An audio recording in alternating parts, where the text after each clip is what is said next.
Good morning, everyone. Welcome to Catholic Champion. I'm your host, John Yep, co-host, friend, Michael Hichborn. On the show today, we are talking about Trojan Horse going in the Catholic Church and in the U.S. government. Stay tuned.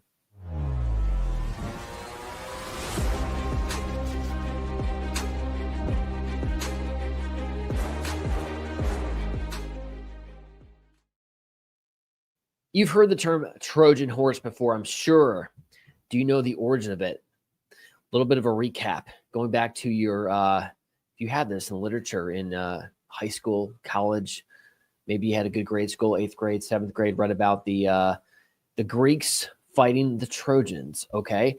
So let me just refresh that memory of yours to get the concept of Trojan Horse, because it's going to help so much as we talk about what's going on in the topics today in the church and in the United States, okay? So it is a battle from a legendary battle, not necessarily true. Perhaps it was true. It was true? Mm-hmm. Yep. There was an historian that used the Iliad to find the location of the battle. He actually found the walls of Troy. Then you need to update Wikipedia article, Michael. So yeah, it's all right. So it's true, and it's first briefly mentioned in the Odyssey, but then more thoroughly covered in the Aeneid by Virgil. Okay, and just so you get the idea, okay, it is, as I said, described by Virgil, recounts how after a fruitless 10-year siege, the Greeks were fighting the Trojans for 10 years, trying to break through the city of Troy. Okay, could not do it. They had their ramparts set up all around, could not break it, probably were starving the population. Obviously, they had some way to get food after 10 years, but it wasn't working. So the Greeks give up? No, here's what they did. They constructed a huge wooden horse at the behest of Odysseus, the hero, and hid a select force of men inside, including Odysseus himself. The Greeks pretended to sail away. The Trojans pulled the horse into their city as a victory trophy. That night, the Greek force crept out of the horse, opened the gates for the rest of the Greek army, which had sailed back under the cover of darkness.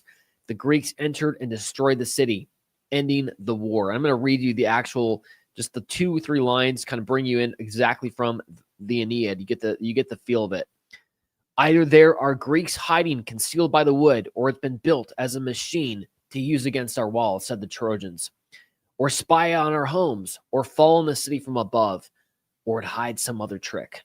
Trojans, don't trust this horse. Whatever it is, I'm afraid of Greeks, even those bearing gifts.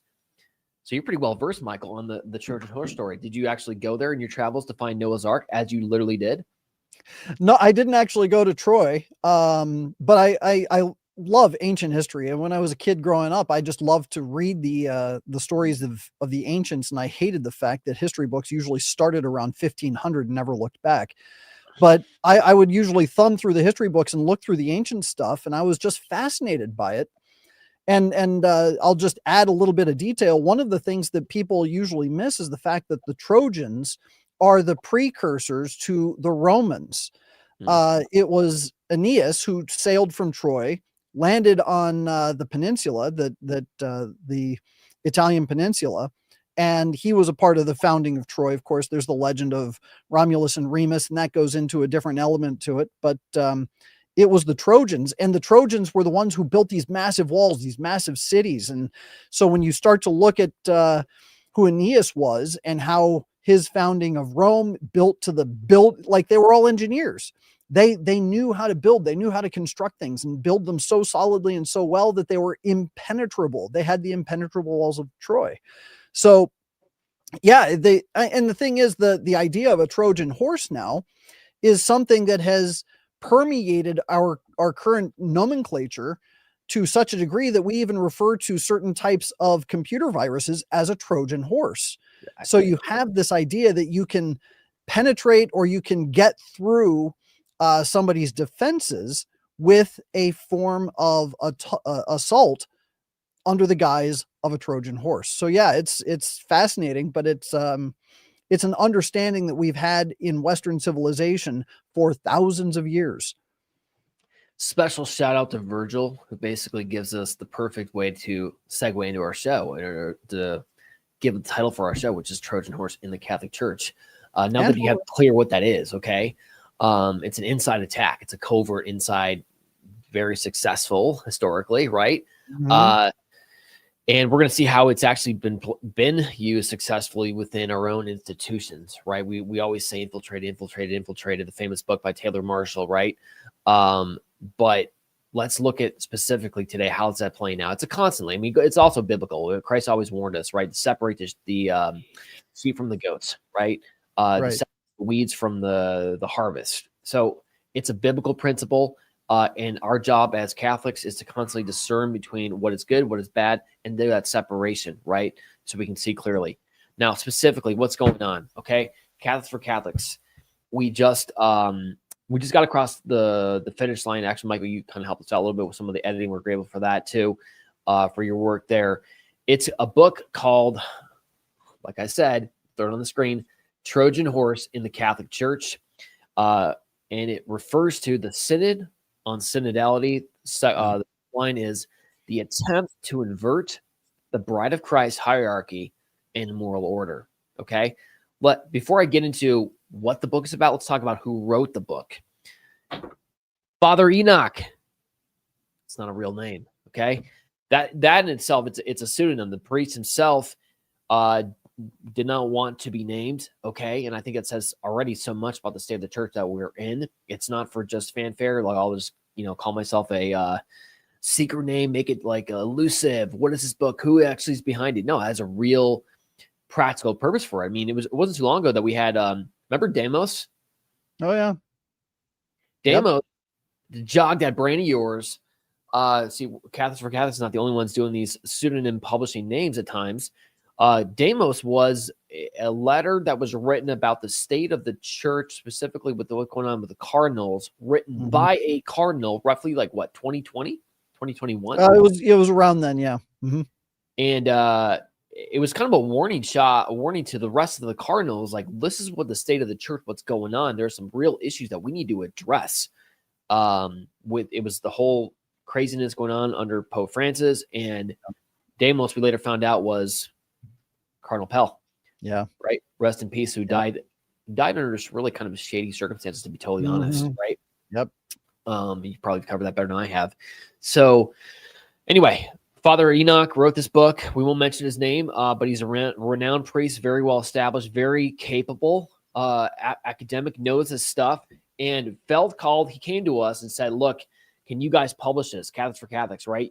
And just, his desire is to really warn not just the faithful, but this is specifically written for priests, but also the bishops, okay, and the cardinals, of course, right, to understand what this is, okay? The foreword is written by Cardinal Mueller, which is pretty big because he's the former head of doctrine or Congregation for the Doctrine of the Faith under Cardinal or Ratzinger or Pope Benedict, right?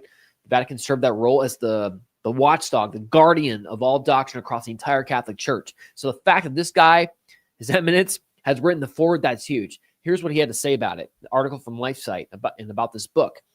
In a foreword to the Trojan Horse of the Catholic Church, a new book by Father Enoch on the Synod on Synodality in Rome, Cardinal Gerhard Mueller issues a strong critique of the process that has been taking place now for several years across basically every Catholic parish in the world for the past couple years, with a continuing goal for 2028. Having participated, Cardinal writes, in both the 2023 and 24 synods, he concludes, again, this is big. This is not John Yep. This is not Michael Hichborn saying this. This is the former head of the Doctrine of the Faith. He concludes that they were used as a means. Think about this. A cardinal, Doctrine of the Faith, is saying that an official Vatican Synod was used to undermine the hierarchical, sacramental nature of the church and replace it with an inverted pyramid of governance. This process has been used to further, for example, this is one of the strongest things, the LGBT agenda within the church. Direct quote, I saw how the very nature of the Synod of Bishops has now been fundamentally altered. No longer was this an authentic episcopal event, a gathering of the successors of the apostles to meet and discuss topics chosen by the Pope. No longer were individuals given the opportunity to address their brothers in the episcopacy and address their thoughts and offer their comments. Instead, included the lay people, which is not in itself bad, but in the sense that it turned into a democratic process, which wasn't even true democracy, to be totally honest, because they had their preordained goals of where they wanted to go, and then they elicited from the audience those, the answers that they wanted to achieve those goals. Like, you remember, Michael, do you remember that when they did that survey? You were part of it. Are you familiar with that? They did a survey in America about the Latin Mass. Some of our friends did that, and they were trying to get you mean the survey that nobody saw? Talk about that. So yeah, allegedly, prior to Traditionis Custodes, Pope Francis, which is a document that basically severely limited the Latin Mass. Yep. Right. He put out a survey among the bishops of the world, just basically asking, what's your disposition towards Summorum Pontificum and the permission to say the traditional Latin Mass? And just give me your comments, give me your thoughts. How are things going in your dioceses? How is it being implemented, et cetera, et cetera. There were a lot of bishops that said, I never saw such a survey. Even more to the point, when the alleged results of the survey came back, Pope Francis never revealed what was actually in the survey. He just said, well, I looked it over and the results are pretty bad, and we're going to go ahead and restrict the traditional Latin Mass because trads are mean and we don't like the way they talk about certain things. And they're exclusive and they're divisive, and so they just need to be stopped. Well, turns out several years later, because Diane Montaigne earlier this year actually got a hold of some of those documents, some of the surveys and the official survey results, and it was not what was released to the public, and it certainly was not what Pope Francis said it was. And so the foundation and the impetus behind implementing Traditionis Custodes was completely undermined by the revelation of this particular survey. So not only was it a sham survey that not every bishop apparently got it, but the results were predetermined, and whatever was handed into the Pope was not reflected in what he said was the reason for implementing Traditionis Custodes. That is a perfect example. Okay. So obviously it's obvious that Pope Francis did not have a love for the old Latin Mass, right? His personal opinions were that, right? So he basically used the synodal process to conduct a survey among all the bishops, which, as you said, a lot of bishops had never even saw that survey. What are you talking about, survey? Okay. Or the results. And then he said that he got those results, and it showed that people around the world were basically not in favor so much of having that Mass continue. They were against it, whatever. Therefore, he used those fake results to say, here you go, Traditionis Custodes, document issued from the Vatican, which bishops continue to use to this day. I think the most recent case is Knoxville, where they are severely limiting, if not completely eradicating, the old form of the Mass, which is completely legitimate. I had personal and public conversation with Cardinal Burke on this. You can't limit that. You just can't. It's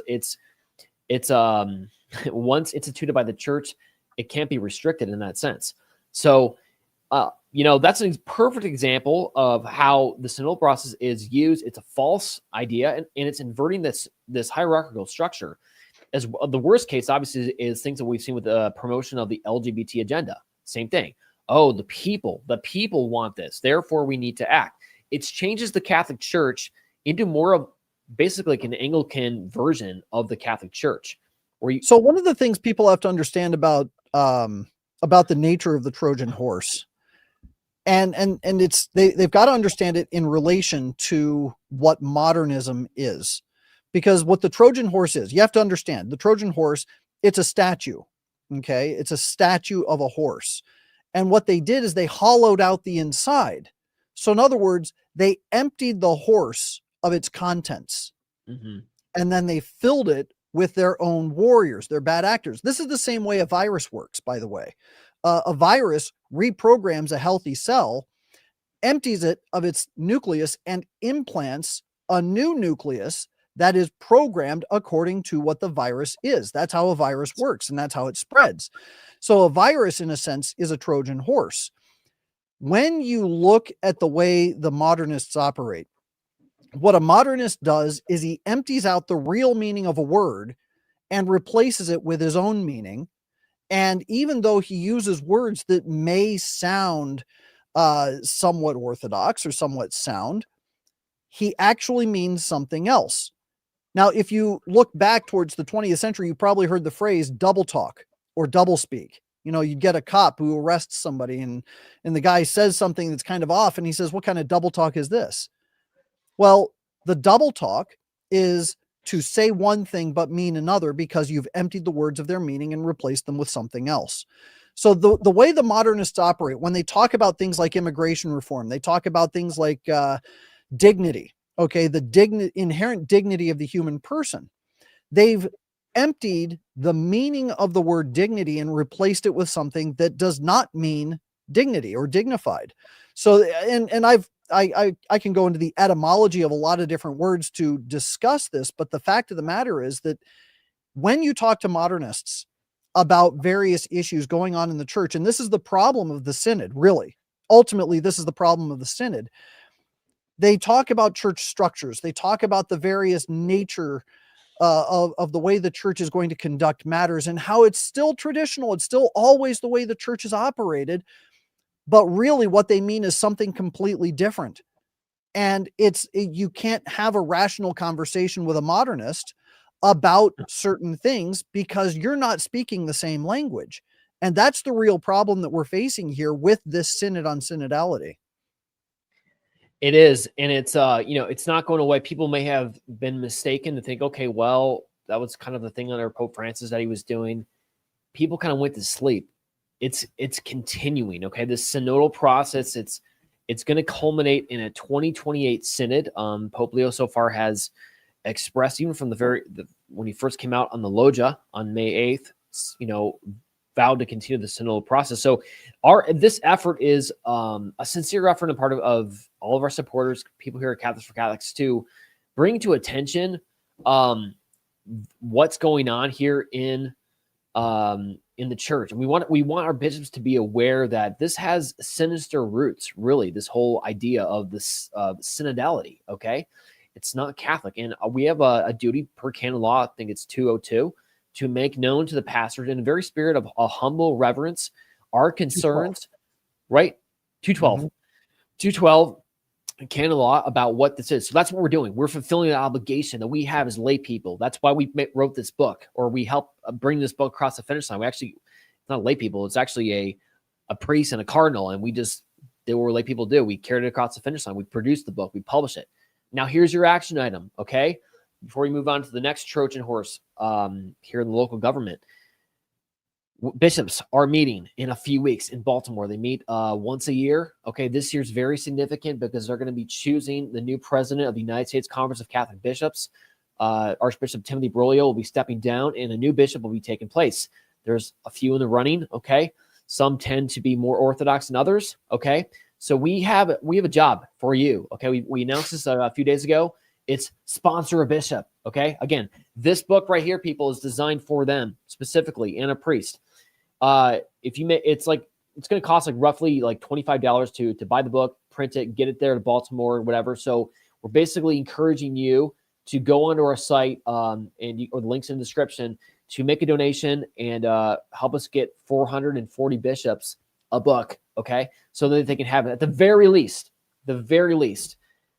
we have done our job. Okay, to bring to attention really the history of what this concept is, this Trojan horse in the Catholic Church.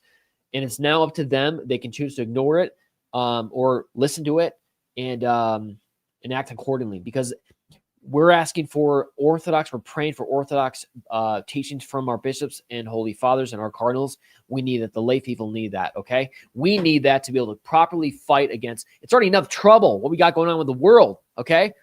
It's bad enough. They're destroying our churches physically, okay, here in this country and across Europe or whatever. We need solid teaching from our pastors to be able to properly combat that. Final thoughts on this before we move on to the next topic, Michael, with Trojan horse in the Catholic Church. Well, I think that people have to understand that what the Synod on Synodality ultimately is trying to do is decapitate the church. If you look at the early Christian martyrs, the ones who represent the church, we're talking Saint Lucy, Saint Agatha, Saint Barbara, Saint Cecilia. These various early Christian martyrs, they represent the church in her various aspects. Saint Lucy, she had her eyes plucked out to signify a time when the church would be blinded. Saint Agatha had her breasts cut off, which would signify a time when the church would not be able to feed her children. Saint Agnes was humiliated, put into a brothel, and her hair grew really long to cover as a miraculous covering of her dignity. But every single one of these early Christian martyrs. That's Saint Agnes? What's that? Saint Agnes? Saint Agnes was the one who had her breasts cut off. So I've been to her church in Rome. Yep. Familiar with that. Every single one of these early Christian martyrs, they were tortured and they were attempted to be executed in various means, but the only way that they actually died was to have their heads cut off, which is very interesting because if you think about their representation of the church, what does it mean for the church when she goes through her passion, which she will go through a passion? The catechism is very clear. The church will enter into a passion. Well, if the church is going to enter a passion, the means of death for our Lord was crucifixion. That's not the same means of death for the church. And we've had the church martyred popes. Lots of popes have died through the years, which would seem to indicate that removing the pope does not decapitate the church. The church never died in any of those instances. So what can we say about the passion of the church in relation to these early Christian martyrs? And I think that the aims and goals of the Synod on Synodality spell out perfectly the desire and the intention to actually decapitate the church. I just want to read to you one little bit. This comes from the final document on the Synod on Synodality under the heading, The Service of the Bishop of Rome. That's paragraph 130.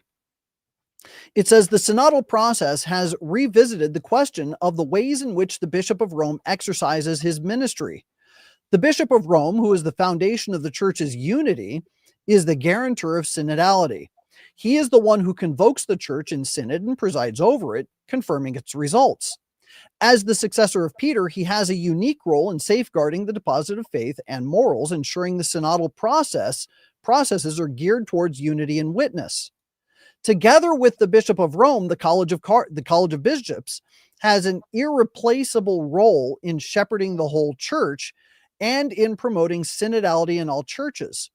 So then the question becomes, well, what do they mean by synodality? And as you get through the document, they get to a point where they recognize that what the church is trying to resemble in synodality is a correspondence to the Eastern Catholic churches. This is from paragraph 135. Before publishing important normative documents, the dicasteries are exhorted to initiate a consortium with episcopal conferences and with the corresponding structures of the Eastern Catholic churches. In accordance with the rationale of transparency and accountability outlined above, forms of evaluating the work of the Curia might possibly be envisaged. Such an evaluation in a synodal and missionary perspective could also be extended to pontifical representatives. And it goes on. Now, here's why this is important. Our Lady said that if her wishes were not heard, and this is in 1917, if her wishes were not heard, if the things that she prescribed were not done, then Russia would spread her errors. The very first error of Russia was schism and synodality. They synodalized their church. That was the very first error of Russia. And when you take this synodal approach to the Catholic Church to its final conclusion, what you're looking at is not only a Trojan horse, but a fulfillment of Our Lady's prophecy. And I dare say that it would be the entrance of our church into her passion, following the example of the early Christian martyrs who lost their heads. We have to be very careful and we have to be very earnest in praying for the Pope. Why did Our Lady ask us to pray for the Pope? She was very earnest in this. And I think the reason is that it is through the Pope that this horrible, horrible process will enter into the church. There's your Trojan horse. That was awesome. Wow. That's a real, because the analogy from the martyrs, like they could not stop talking until they severed their head. I think Philomena, the same case, they tried a whole bunch of things with Philomena until they had to sever her head. And that's what's happening figuratively. And I love the analogy also with Russia, because that is, in some ways, it is, her prophecy is coming to reality with what we see here with it's a decapitation strike, right? Through a Trojan horse. Okay. So we got to speak up, speak up, and then pray for these men who are making these decisions. Okay. Let's shift over gears to the Trojan horse as it's being played out right now in our own state, United States government. Okay. And that's big. We're going to start at the top, and then we're going to start at kind of the lower base of people, there's Trojan horse going on right now among the populace. This news came out yesterday. It's been bubbling for a long time, but we've been waiting for it, but it finally actually happened. Title of the article from Newsweek: Obama's CIA director, John Brennan, referred to the Department of Justice for prosecution. Let that sink in. The head of the CIA, the Central Intelligence Agency, one of arguably maybe even more powerful than the president of the United States with that role. Okay. Because, newsflash, we recycle presidents here every 4 years. Okay. Or every 8 years. They come and then they go. There is a baseline of people that pretty much stays there. It's otherwise known as, some people call the deep state, or the swamp, or whatever. They're there. Okay. A lot of them are unelected, and they're just retain their office. Okay. Well, the Central Intelligence Agency has tons amount of power, right? Oftentimes they're at war even with other elements of our own government, like internally. In fact, like take the Syrian war, for instance. Matt Gaetz had a great point. The Syrian civil war, the CIA was funding one side, and the Pentagon was funding the other. They were literally fighting each other, right? So, blah, blah, blah. Okay, Obama's CIA director, John Brennan, has been referred to the Department of Justice for prosecution. What? Okay, that's big. Pay attention. Don't get lost in the news. What's going on? Here's what's going on. House Judiciary Committee, talk about a Trojan horse, by the way. Mm-hmm. House Judiciary Committee Chairman Jim Jordan on Tuesday asked the Justice Department to pursue criminal charges against former CIA Director John Brennan, who, by the way, is a convert to Islam. Okay? Oh, I didn't realize he Roger Stone has some great fact checkers on that and what actually he did there. So okay. Allegedly, he lied to Congress about the Steele dossier's role in the 2017 intelligence assessment on Russian election interference. Let me just recap again what was the Steele dossier. The Steele dossier is a collection of unverified intelligence reports compiled in 2016 by Christopher Steele, a former British spy who was hired by a research firm working for Democrats during the U.S. presidential campaign. The memos contained a series of explosive and largely unsubstantiated. It was false, fake, completely fake allegations saying that Donald Trump had ties to Russia. Remember the Russia? Mm-hmm. Including claims that the Kremlin had compromising information on him and that members of this campaign had coordinated with Russian operatives to influence the election. Completely 100% false. Right. Okay. The Steele dossier was created on purpose by, yes, President Obama is implicated. He knew about the Steele dossier. So did obviously John Brennan, Christopher Wray, FBI. They all knew Jim Comey. Okay. Mm-hmm. They knew that this was fake. They used this as an opportunity to get FISA warrants to spy on President Trump's campaign, okay, and say, therefore, we have a right to spy in his campaign. Therefore, we're going to start spreading the media that Trump has been, that Russia has taken over our country, that the Russians, the Trojan horse. Meanwhile, they were the Trojan horse. So what's going on? 6 years later, elections matter, people. Because of Trump winning, we now have a little bit of justice, hopefully, coming to fruition. House Judiciary Committee, Jim Jordan said that Brennan's 2023 testimony before the committee was willfully and intentionally false. In other words, He lied. Yep. He lied before Congress. That is big. That is so big. And contradicted by CIA records and findings from the House Intelligence Committee. Okay? Making false statements before Congress is a crime that undermines the integrity of the committee's constitutional duty to conduct oversight. If Michael Hichborn, or if John Yep, or if Joe Johnson, or if your mom or your grandma lied before the Congress, they would be in prison faster than you could blink. Yep. Okay? We have the CIA director lying. And it just goes on, and I have you comment on this, Michael. Trump and his Republican allies have intensified what critics call a campaign of retribution. Blah, blah. It's not retribution, it's justice. Okay? So justice is coming down, thankfully, but this is big. We literally had, our own version of a Trojan horse here in the Catholic Church, which is penetrated U.S. government. Comments on this, Michael? Another word for this is deep state, and another word for what's going on in the church is deep church. So the Catholic Church has been compromised by modernists, primarily heretics. But we also know that there's a long history of infiltration of communists and homosexuals into the Catholic Church. The same is true for the United States, but it's not just the U.S. In the United States, we can talk about the deep state, and the deep state is effectively all of the three-letter agencies that have gained control of various elements of public governance.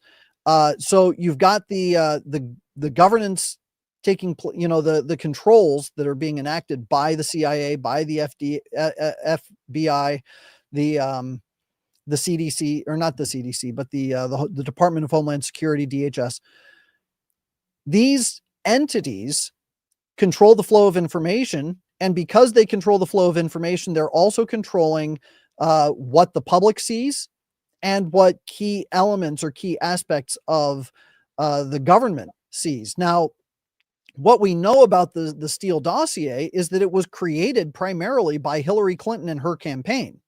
We also know that Barack Obama was a part of the review of this particular dossier, and it was through his knowledge of its falsehood that he ordered his FBI and his CIA to put it forward as if it was real. And we know from memos that went back and forth, recognizing the falsehood and the invalidity of certain elements of this dossier, that it was ordered from Obama to be pushed through.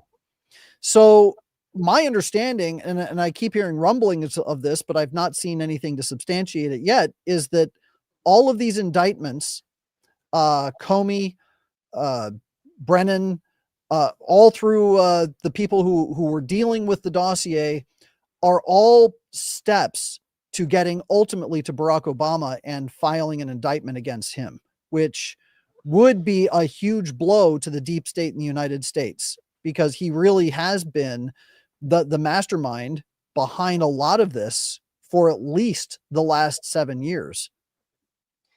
It's a bit personal too, because our friend and senior advisor, General Michael Flynn, if you remember him, he was literally taken down because of this whole, fake dossier. He was involved with that. And it was primarily Barack Obama, the very top president, Barack Obama, who took down General Flynn. And what do I mean by that?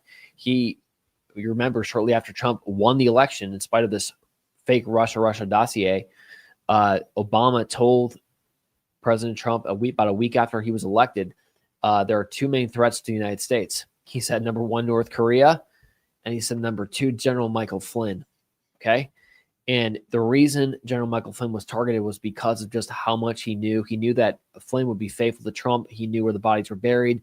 And that's why they set him up to be expunged with cooperation from Vice President Mike Pence, who misrepresented the truth and led to General Michael Flynn and his family going through 2 years of just horrible treatment from the government, through trials, court cases. I mean, they persevered. You got to watch the film, either read the book or go on Amazon and buy the movie. It's called Flynn the Movie, and just tells the story about how he endured that with his family. They survived with just, fight like a Flynn attitude, but also obviously your spirit of prayer. So this is a bit personal in that sense, because it's influenced people that we love and near to us, that are true patriots. So it's great to have justice coming to see the light of day. Yeah, something else that needs to be pointed out, you mentioned that people are calling this retribution, that these acts are retributive. But the fact of the matter is, if you look through the last 5 years primarily, but even going back into the Trump presidency, they've been using lawfare against Donald Trump and the people around him for quite some time.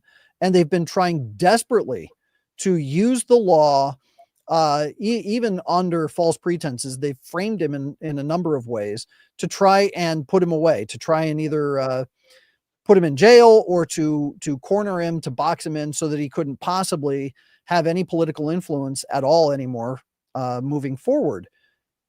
So what's happening right now is not retribution. It's not like a tit for tat where he's going, okay, well, you used lawfare on me, I'm going to use it on you. No, what he's doing is saying, what you did against me was a crime. It was an actual crime, not some made up crime. It wasn't some fabrication. It wasn't like we created a dossier out of a hat. No, what we did is we turned around and said, everything that you did over the last 7 years to me, not just to me, but to the people around me, to General Flynn, to anybody who was trying desperately to maintain the integrity of this country, was a crime. You committed a crime, and now you're facing the consequences. That's not lawfare.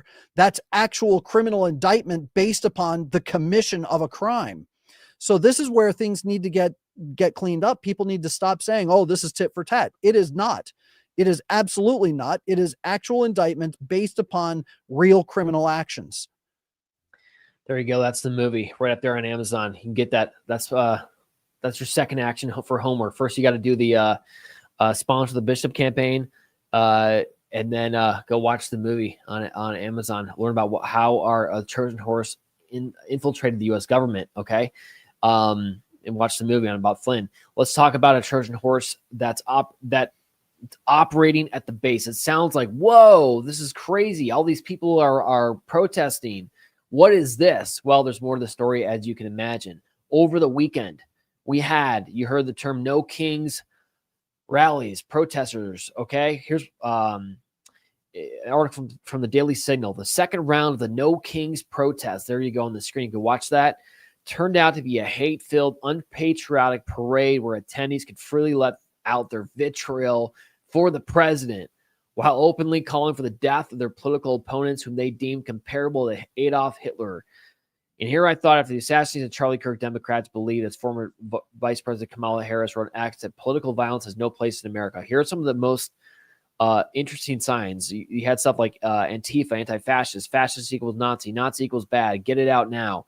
I mean, massive protests that erupt. Numbers are obviously inflated in a lot of cases, but they say about 2,500 different gatherings across the country and world. Okay, where they got together, and just the feel of it was just, I guess the one word that comes to mind when you were looking at these people and hearing what they were saying is rage. Okay, mm-hmm. Rage, hatred. They're not even a lot of different ideas are spouted out at these different rallies. So they're not even held together necessarily by one common principle, except for rage. I think just rage. They call it No Kings. They're trying to say Donald Trump is a king, he's a dictator. But what did you think when you saw those rallies, Michael? You're obviously very attuned to how these things are funded, so I'm sure you picked up on that aspect of it.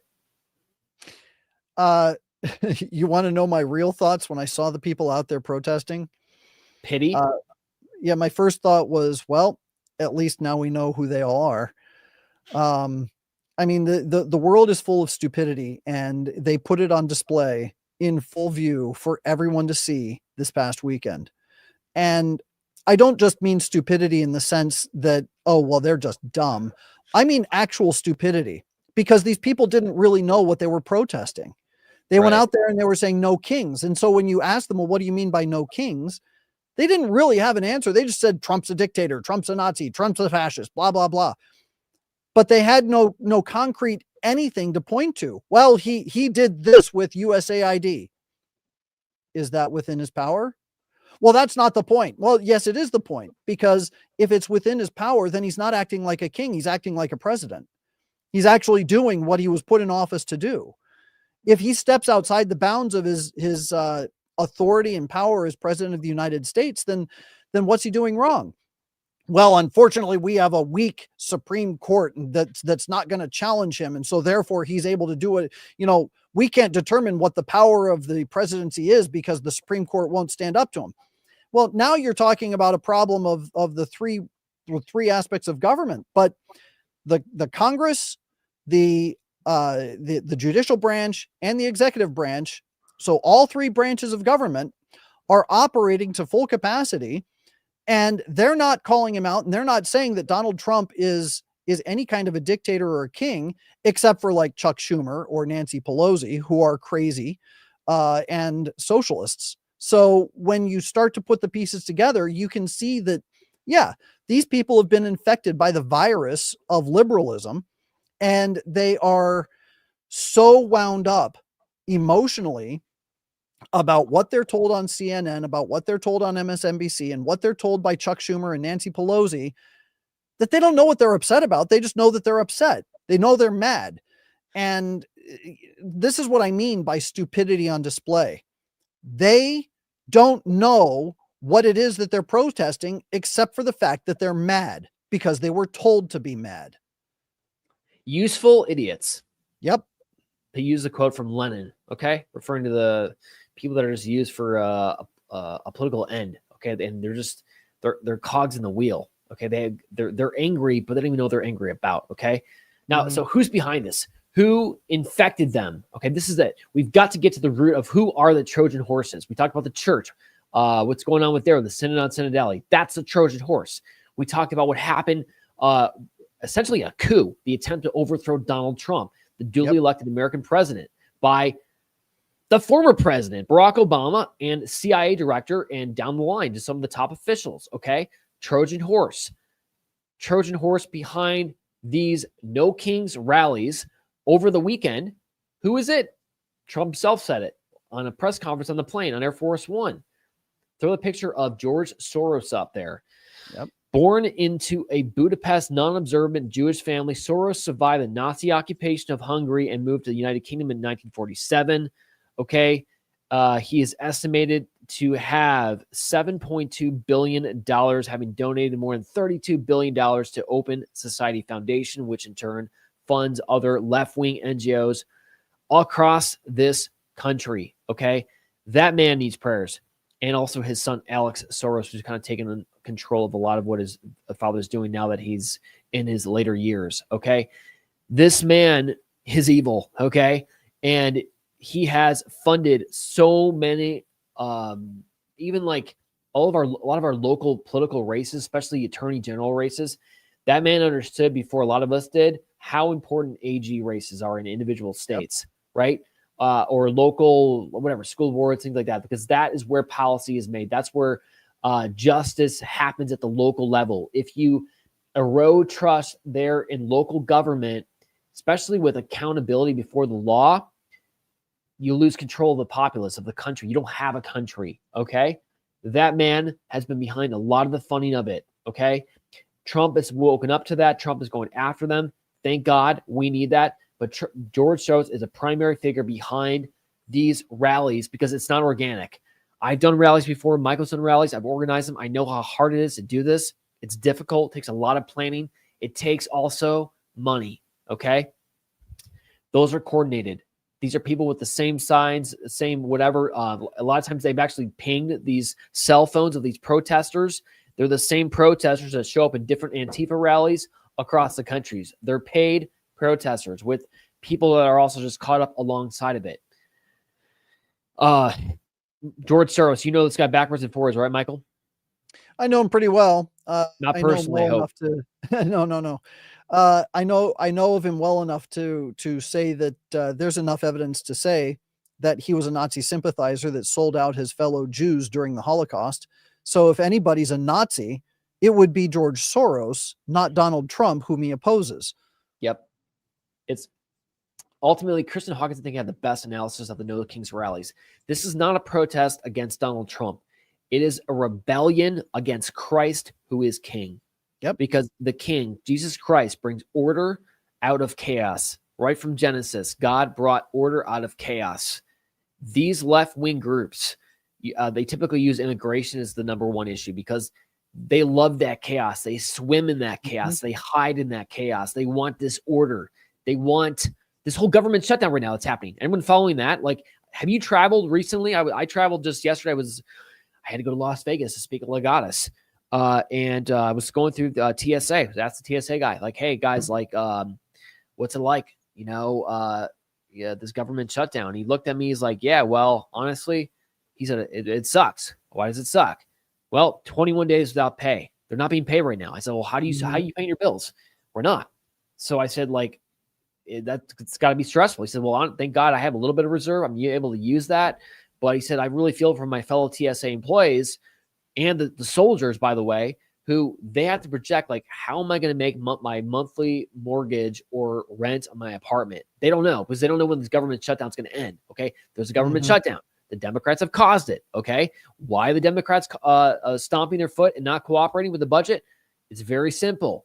They want what's estimated to be $1 trillion in funding for the health insurance of the 12 million people that President Biden let in over the last 4 years. They want you and I to pay for that. That's what it comes down to. Okay. So TSA employees are not being paid because they want us to pay for the illegal immigration, their health insurance. Okay. They're not putting Americans first. It's not putting Americans first. Okay. So why was I talking about that? Government shutdown, but that is big. And that's what's going on. So, let's maybe shift gears over to this video came out, was like yesterday. And thankfully it's gotten a lot of pushback because in these different Trojan horses that we've talked about from the church with synodality, we've talked about Brennan, we've talked about George Soros with the No Kings protest rallies. You have, they're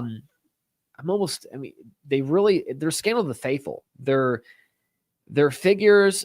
Colonel Zupich is the primary example. Okay. He's in Chicago, who they wear the scarlet, the red, okay, of a prince of the Catholic Church. Yet they do so much damage. They try to, they couch it in words of, I care for those immigrants. Of course we care about the immigrants, even those who are here illegally. You're people. You have dignity. We get it. You need to be treated with respect, as do the people that were here before you, that have followed the rules, that now have their communities disrupted by the drugs that were brought in from your associates, et cetera, et cetera, et cetera. We're fighting for them. Okay, so Cardinal Zupich, let's get a picture of him on screen. We're going to show his video in a second. This man released a video. Now, before you watch this video, okay, about what he had to say about what's going on in Chicago, it's kind of like a ground zero for Tom Homan and the ICE deportation efforts that we elected him to do. Okay, Cardinal Zupich, that's a great picture to hold it on, okay? But that just shows you giving him an award to the biggest predator in the 20th century, Cardinal Theodore McCarrick, who basically had named about 20% of the bishops in the United States, including he's the one responsible for naming Cardinal Zupich, okay? The Cardinal Zupich is the guy who, for instance, led the prayer at the, if you can call it a prayer, because he didn't even mention Christ at the Democrat National Convention. And he failed to mention, while there at the Democrat National Convention about a year ago, that they were having an abortion truck right outside the convention center that was servicing women. Talking about ritualistic, okay, sick, demonic, they were so attached to abortion that these individuals had to have child sacrifice right outside their convention center. Okay, that man led the prayer, said nothing, nor did he mention Christ's name, nor talk about the innocent. Okay, he's also the guy which a few weeks ago thought it would be a brilliant idea to give an award to pro-abortion Senator Dick Durbin from Illinois for lifetime achievement. Ridiculous. Thank God 10 different bishops spoke up about that, and he backed down. Okay, that's this guy, His Eminence. Let's watch the video and get comments from Michael on this. Today I speak to you as your shepherd. but also as a fellow pilgrim who shares the pain of many of our immigrant communities. Families are being torn apart, children are left in fear, and communities are shaken by immigration raids and detentions. These actions wound the soul of our city. Let me be clear. The church stands with migrants. We stand with a mother who crosses borders to feed her children. We stand with a father who labors in silence to build a better future. We stand with the young person who dreams of safety and a better future. Our parishes and schools will not turn away those who seek comfort, and we will not be silent when dignity is denied.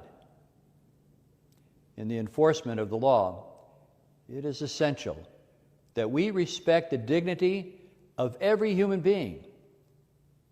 Now, I want to say something directly to those immigrants without documents.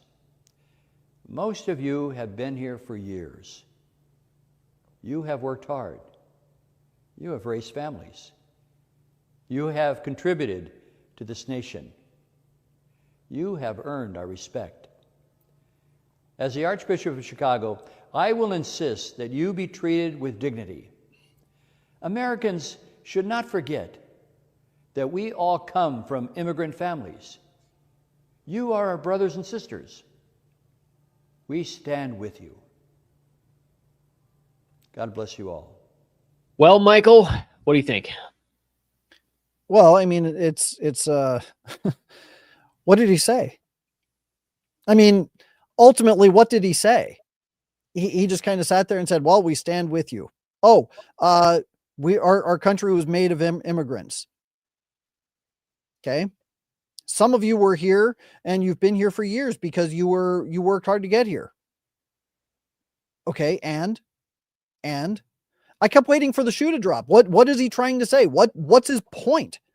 His point is, I don't like the immigration system the way that it was set up. And I don't like the way the immigration system is being enforced.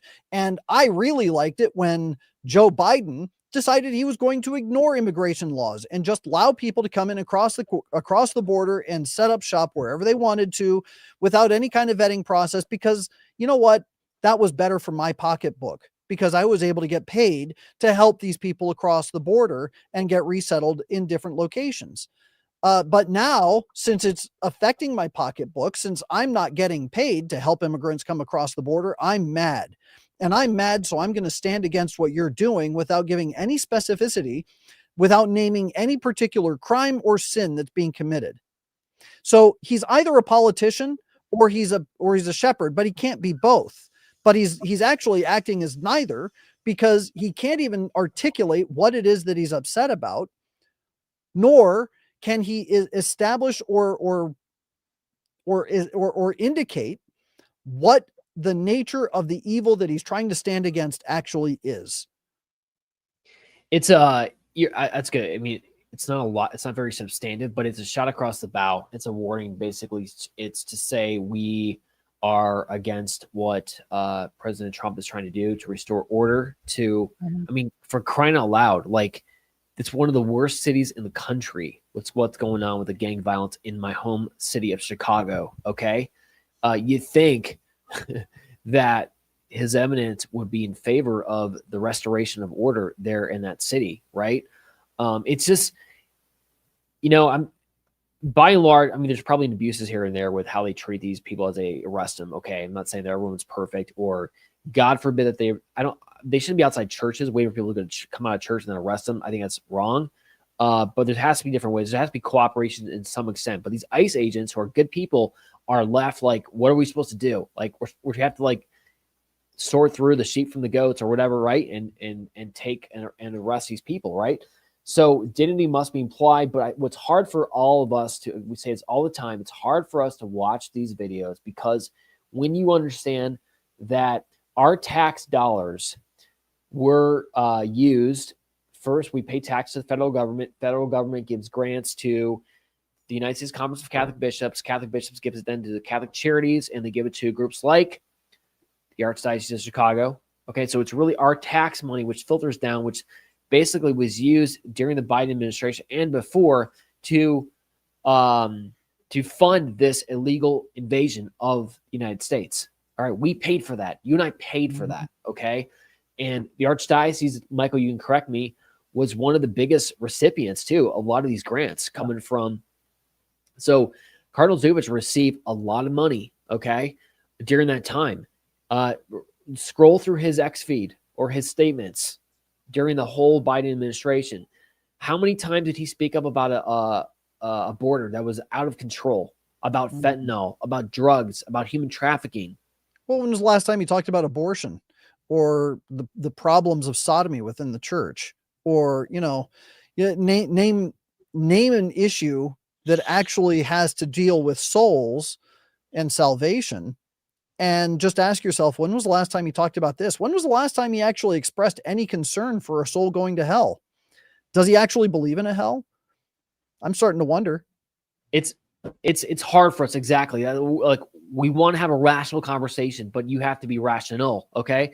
And right. Your attitude is just, it's duplicitous, right? So we're not buying it. I think it's also a general, rumor on the street here is the bishops will be coming out with a document in a couple weeks, kind of really address at their bishops conference in November, addressing what's going on with the immigration, with strong backing from Pope Leo. So we hope that it's a document that's, Bruce, that's very fair, but also really addresses the whole aspects of everything that's gone on, including our complicit acts in funding this invasion through the grants that came in from the federal government. Okay, so time will tell, but that's coming soon. So it's going to continue to be a hot issue as we restore order into America. Okay. Let's just go over. I mean, we're getting the end of time. How about the end of some good news about This is how we fight back, because we, again, Catholics for Catholics, is all about rallying, understanding that we are the largest demographic in this country. Okay. The biggest. Okay. We have to be able to flex our weight, our muscle in society, not just because for a political reason, but ultimately because we have the truth of Jesus Christ on our side.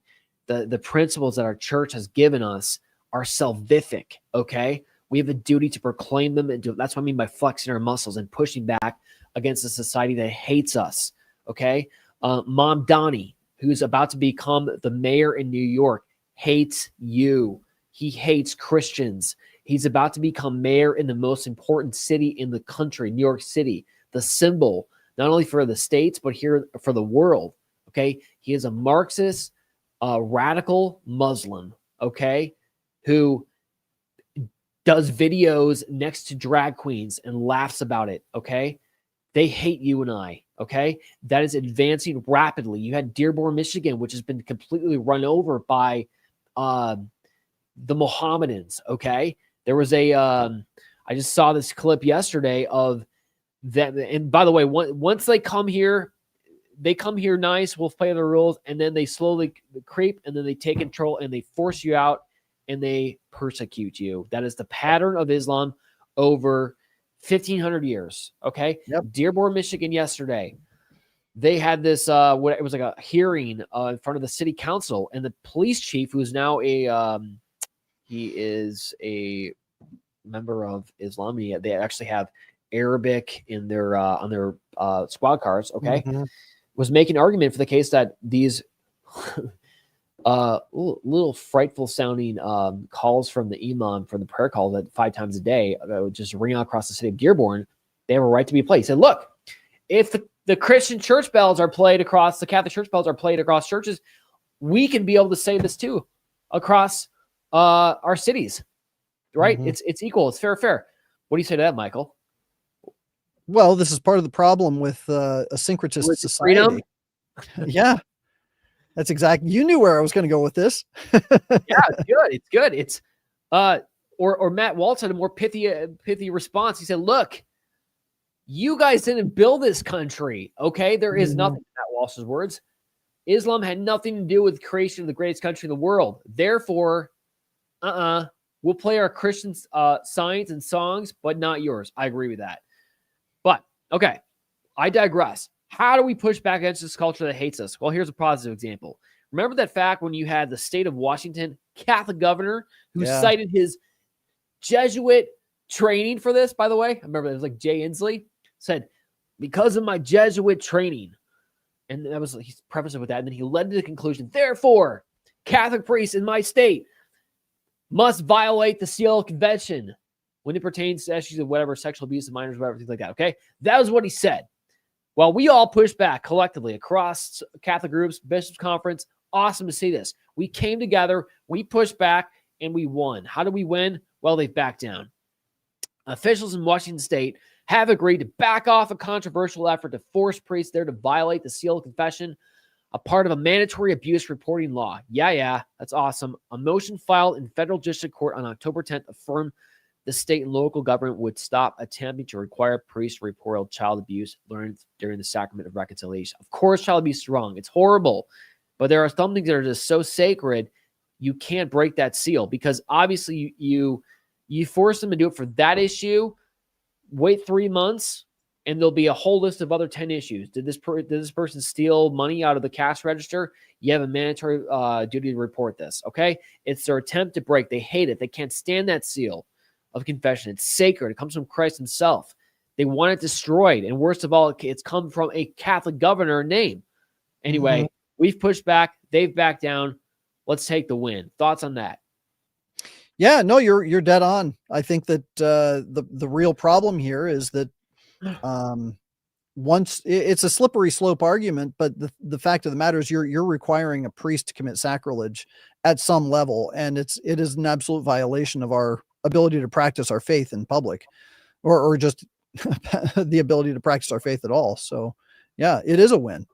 It's a win. This is how we win. Okay. We push back with a large demographic. Let's use it. Okay. Here's our action though. Here's where we have to push back. Now, this is Christian foster parents lose license in Massachusetts for refusing to affirm gender ideology.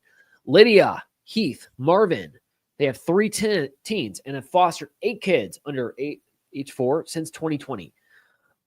They rejected a LGBTQ plus non-discrimination policy. Okay. Here's what happens.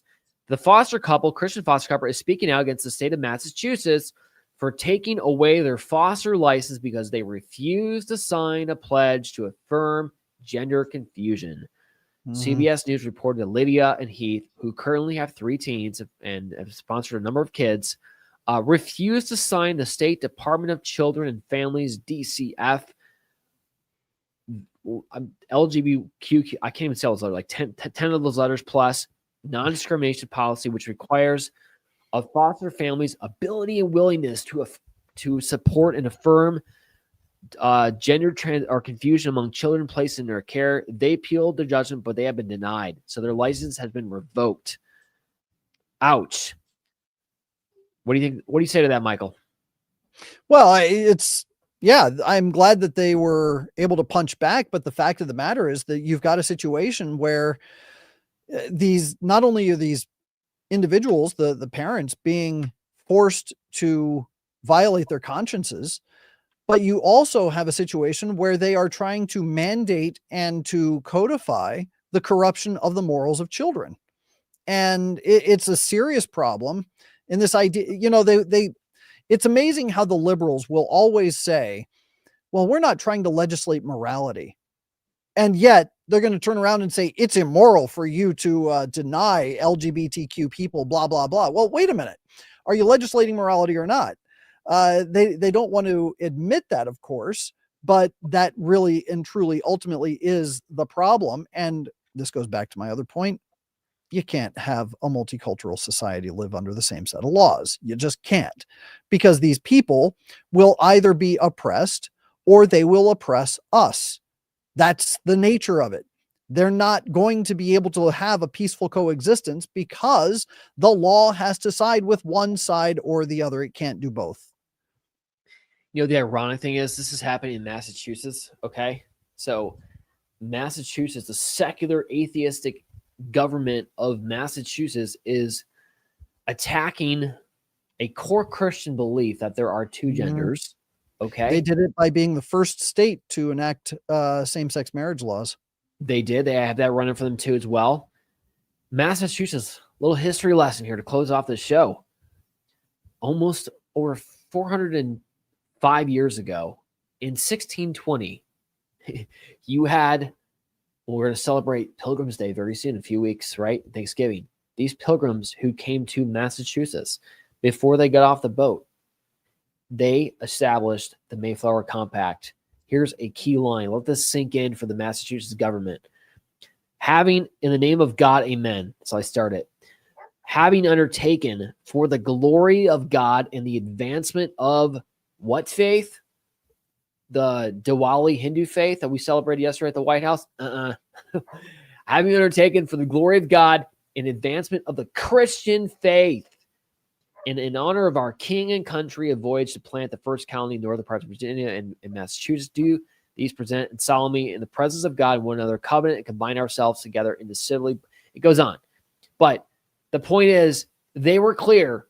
They were here for the advancement of the Christian faith as they understood it. Yes, they were not Catholic, but although, by the way, you've seen that was Jamestown. There's actually there's elements in Jamestown. You see that of a Catholic traces of, perhaps they were covert Catholics. The other Jamestown with Mayflower. They found a grave, and in the grave they found a case that had a rosary in it. It had certain prayer cards in it. Yeah, it had a reliquary too, if I remember it. Yep, which is Catholic. Okay, right. Ooh, the suspense. Was Jamestown a covert Trojan Horse Catholic colony? Another show, another time. But either way, these people came for the advancement of the Christian faith, and now they're being persecuted. Now it's time for us, their descendants, to push back and defend people like this Christian couple for what they're trying to do. My gosh, one of the greatest charities you can do is welcome a child who's had a horrible past, no parents, abused, foster them, and now they're being shoved and told to agree to this demonic ideology that there's like 55 genders. That's crazy. So Lydia and Heath, you have our support. Amen. Okay, we're ending the show here. So just let's remember your action items. Sponsor Bishop if you can do that. We'd be grateful.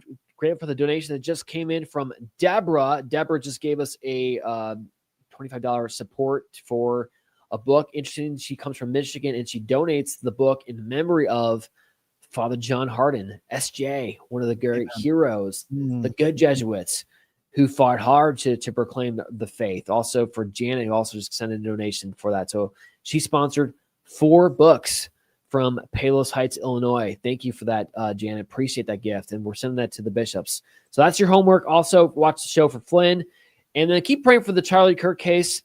That's going to be heating up the next couple of weeks. Maybe we'll revisit that. There's a massive odd gag order. You see that, Michael? There's 3,000 people that have been put under the gag order by the judge. Okay? That's odd. Very odd. Why would you do that?